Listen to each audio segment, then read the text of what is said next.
इसके बाद हम लोग बात करेंगे इन्हें गर्मपंथ क्यों कहा जाता है। कोई इसमें जैसे एक्सट्रीमिज्म, गर्मपंथ, उग्रवादियों के लिए भी शब्द यूज होता है, उग्रवादियों के लिए, तो इनको क्यों गर्मपंथ कहा गया, इसको थोड़ा समझने की जरूरत है। ये नामकरण क्यों किया गया है, इसको थोड़ा जानना है। जैसे आपने पहले अध्ययन किया है 1885 में इंडियन नेशनल कांग्रेस की स्थापना होती है और यहां पर जिन लोगों का प्रभाव है भारतीय राष्ट्रीय कांग्रेस पर और इन्हीं का प्रभाव पूरे राष्ट्रीय आंदोलन में स्थापित होता है, जो प्रभाव है वो मॉडरेट्स का है, जो प्रभाव है वो मॉडरेट्स हैं, नरमपंथी जिनको आप कहते हैं, उदारवादी भी कहते हैं, उदारवादी। नरमपंथ ही सही शब्द है हिंदी में, उदारवादी वो आपका लिबरल आइडियोलॉजी से जुड़ जाता है, तो थोड़ा सा अंतर है, उस समय हमने आपको समझाया है। तो नरमपंथी प्रभावी होते हैं, नरमपंथी जो प्रभावी हो रहे हैं इनकी अपनी विचारधारा है, इनकी अपनी आइडियोलॉजी है,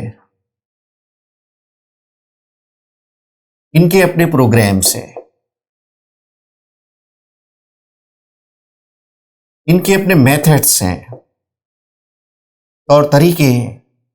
और वो जो सामान्य रूप से है, जिसको आप बहुत संक्षेप में मैं आपको बता दूं, विस्तार से आपने इसको अध्ययन किया है, और वो जो तरीके हैं वो 3P में आपने बताया था, कैसे पिटीशन दे रहे हैं, कैसे ये प्रेयर कर रहे हैं, प्रार्थना कर रहे हैं, अपने आवेदन पत्र दे रहे हैं, प्रार्थना पत्र दे रहे हैं और उसके माध्यम से विरोध कर रहे हैं, कैसे पिटीशन दे रहे हैं, प्रेयर कर रहे हैं और उसके माध्यम से प्रोटेस्ट कर रहे हैं। तो 3P की पॉलिटिक्स है, जिसको आप अनुनय विनय की राजनीति भी कहते हैं, इस प्रकार की राजनीति। तो इस प्रकार की जो राजनीति है इसको नरमपंथ कहा गया।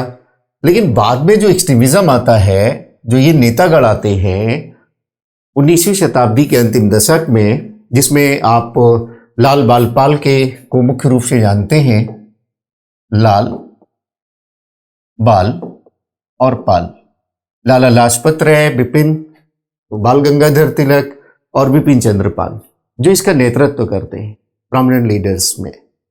इनकी जो आइडियोलॉजी है, इनकी जो प्रोग्राम्स हैं, इनके जो मेथड्स हैं, वो कुछ अलग हैं।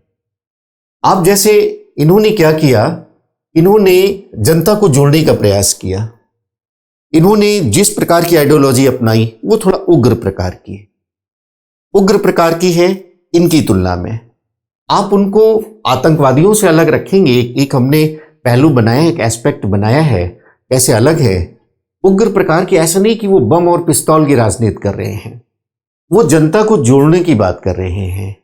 ये जो इनकी आइडियोलॉजी है वो जनता को जोड़ने की बात है और उसके माध्यम से ये धरने दे रहे हैं, डिमॉन्स्ट्रेशन कर रहे हैं, प्रोसेशंस कर रहे हैं, प्रदर्शन कर रहे हैं। तो जनता को जोड़ करके, जनता की सहभागिता से ये अपना लक्ष्य पाना चाहते हैं। ये जो हमारे नरमपंथ के लोग हैं, इनका उद्देश्य कुछ और है। ये सेल्फ रूल पाना चाहते हैं और ये स्वराज पाना चाहते हैं, यानी पूरी आजादी पाना चाहते हैं। तो इनका जो तौर तरीका है, इनकी जो विचारधारा है, इनकी जो कार्यक्रम है, इनके जो मेथड्स हैं और इनका जो लक्ष्य है, वो पहले की तुलना में थोड़ा गर्म है। ये नरम थे तो गर्म है, इसलिए इनको गर्मपंथ कहा जाता है। गर्मपंथ, नरमपंथ और गर्मपंथ, इनकी तुलना में ये नरमपंथ है और इनकी तुलना में ये गर्मपंथ है। ये उदारवादी हैं, ये उग्रवादी हैं। तो यहां पर सापेक्षिक दृष्टि से ही आप दोनों शब्दों को समझ सकते हैं। आप जब तक नरमपंथ को नहीं समझेंगे, आपको गर्मपंथ नहीं समझ में आएगा। गरम पंथ नहीं समझेंगे तो आपको नरम पंथ नहीं समझ में आएगा। तो ये दोनों जो शब्द हैं इंडियन नेशनल मूवमेंट में, ये सापेक्षिक हैं। एक को ही समझ के आप दूसरे को समझ सकते हैं। बड़ा तुलनात्मक अध्ययन करने की जरूरत होती है इस टॉपिक में।